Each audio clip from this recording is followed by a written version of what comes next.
Hi, welcome back to Engine Shop Joe. Tonight is the second part of our series, the big picture with the electronic tooling and talking back to the mothership.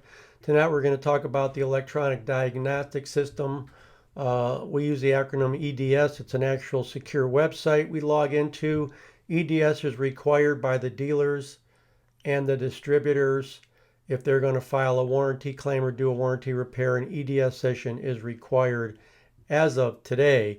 And the site was developed about 2012, and it was developed to help technicians keep up with the very quickly changing technologies, software, and systems of the day. And without it, it would have made things a lot harder trying to figure out what was wrong. So let's take a look at this, and here we go, part two. Welcome back. We finished off in QuickServe last week. We're going to start again in QuickServe. So we've going down to My Applications on the left, and we're going to open up the Electronic Diagnostic System, or EDS. We have to sign into EDS. It's a secure site. EDS was developed about 2012-ish, and it was to help mechanics to troubleshoot better, to keep the trees accurate and up to date, faster than paper could, and a team of engineers used to monitor this site and adjust the troubleshooting accordingly. Once you get here, you click on Add New DS. While you're filling that out, in the background you've got My Work Groups and My DS. And My Work Groups, if you work for a dealer and there was 5 different locations, that would be your work groups. And then anything that you create yourself will show up on the My DS tab right there. And now when we make this session, it'll show up in the My DS window. We're submitting our session here. We gave it basic information, and now it knows what engine we're working on. We're going to put in a fault code and click Next. And on the right, you're going to see a bunch of blue sentences, which are links, and those are the troubleshooting steps in the order that you need to do them. If you skip around in those steps because you think one's what you need to do, sometimes you'll lose getting paid for other ones. They want you to go from number 1 all the way through. So we opened up the first step, and it took us right to a link, and that link took us to this description of the fault that tells us what the fault's about, what causes it, how to clear it, the conditions for clearing it, what the ECM does when the fault's active, and Shop Talk, which is a wonderful thing, is think of engineers sitting around a table discussing things that could possibly cause this and ways to solve it. Here we have the verification tab. You'll see there's description, verification, repair, components, validation, and on that blue bar. And we're on the verification bar, and verification tells you what you need to verify to put this first step to bed. And notice there's link solutions. You won't always see those, but link solutions take you to another place in EDS. In this case, you see in bold black, it says battery load test. And the battery load test, it describes, once we click on verification, what they're looking for, what you do, and then at the bottom, whether or not, after you checked all that, it was the solution, it was likely not the solution, or the last one on the bottom is you were unable to perform it.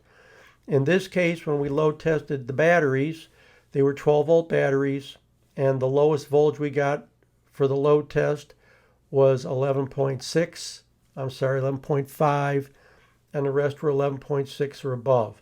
So the batteries all passed, so we're going to click This is not the solution. The batteries are not the problem. We put in our results and we click Submit. Then we have to return to Search to get back to our other EDS screen. And here we're going to click on the next solution, and it says fault codes triggered by a malfunction. Now I went back to previous solution. How come? Because we weren't done verifying. There was a second link. If you skip those links, you can lose being paid if this is a warranty repair. And worse than that, you may not find, or you may look past the actual problem. So here are the grounds. It wanted to check the grounds. The grounds are all good. We checked verification, inspect. inspect, we had to put a little note about what we did, what we checked, and then we're going to click the submit button and return to search. When the submit button is clicked, I want you to look above the top of the EDS window, and you will notice that a green bar appears. And then it says thank you in the green bar. And that's how you know that the step was successfully registered in EDS system, and you can go on to the next one. So here we go with submit, and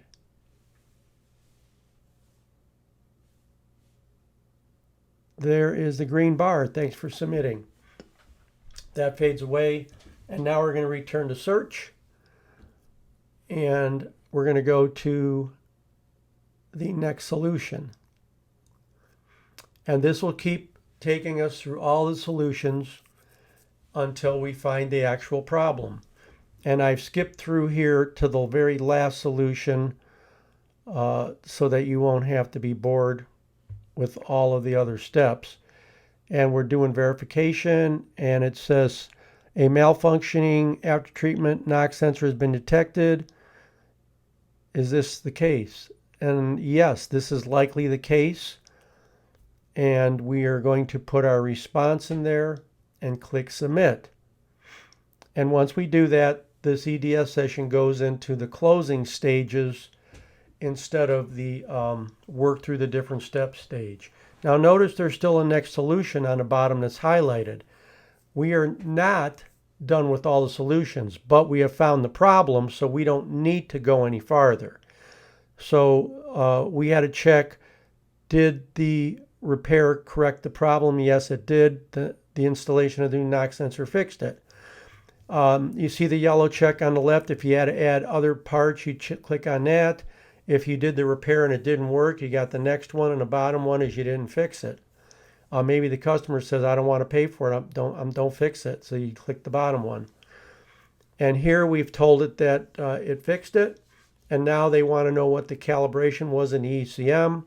And the reason they ask that is sometimes a lot of fixes are in calibration revisions. So we're going to type that revision in, and we'll submit it. And then our final thanks for submitting screen pops up, and here any feedback that you want to add to this, you can. I usually type complete in here. And then your DSID is closed and you're done. And the over on the left there where it says DSID, if you click on that tab, you can search for a different DSID, and down underneath you see the two DSID numbers start with DSCC. Those are the actual numbers of this case that an engineer can pull up, and they can read everything that I did. EDS is required for all warranty repairs, but guidance will probably take its place in the near future. So, a unit comes in, it has a fault code, we hook up Insight. Think of that as step one when we've got the big picture with everything going back to Cummins to that engine, back home to where the engine was made. So you hook up Insight. Insight communicates that you've hooked to the engine. It sends information about the engine to Cummins. That goes into the database. Every engine has a database. And then next, you go on to QuickServe Online and you check to see if there's any open campaigns or anything else. If predictive maintenance came into play, the predictive maintenance tab on QuickServe Online would be highlighted because Insight picked up the predictive maintenance fault, and that's because the truck or engine was not connected to telematic, because if it was, you would know, they would have known that already. So there's no telematics. Insight's the first connection. However, Insight is on the internet, and so now the information goes to Cummins. The QuickServe Online site for that engine, remember I said when you put the engine number in, QuickServe is all about that engine. 24 hours after they get that information, the QuickServe Online site is updated. And EDS, by the way, is updated every Saturday night, I believe. But QuickServe Online is updated. So if you log into QuickServe Online, now you would see if it was a predictive maintenance issue, that would be in red. So now the website has been updated to reflect that because it's all about your engine. Then we do the EDS session. We have to open up QuickServe to get to the EDS link. There is, by the way, a link for EDS inside of the Insight software. Currently it does work. I don't know how long it will, but I just go through QuickServe. So you open up EDS, you get the session done, and now you've got a DSID created. Now the engine company also knows from the EDS session what the problem was with the engine, what part was changed. It knows if the warranty was just started at that point, that the warranty started. More and more information is going back to the mothership about that engine. So tonight we finished with EDS, and again, EDS is mandatory at this point in time. If you're a dealer or distributor and you're going to file a warranty claim, you have to use that and have a DSID. If it's just a calibration update and that's it for a campaign, you don't have to have a DSID for that. But if you're going to be changing parts and there's multiple troubleshooting steps, they really want, especially a dealer, to have that information and have it done correctly. So the next time we get together, we're going to talk about the next generation or step, which is going to be guidance. And I won't have an example of guidance, but we'll talk about it, what it is, and then again, how this all ties together. So thanks for joining me on Engine Shop Joe. And this is the kind of a heavy series, but it's where things are going. And this is just a stopway along the point. They're moving on to some farther places.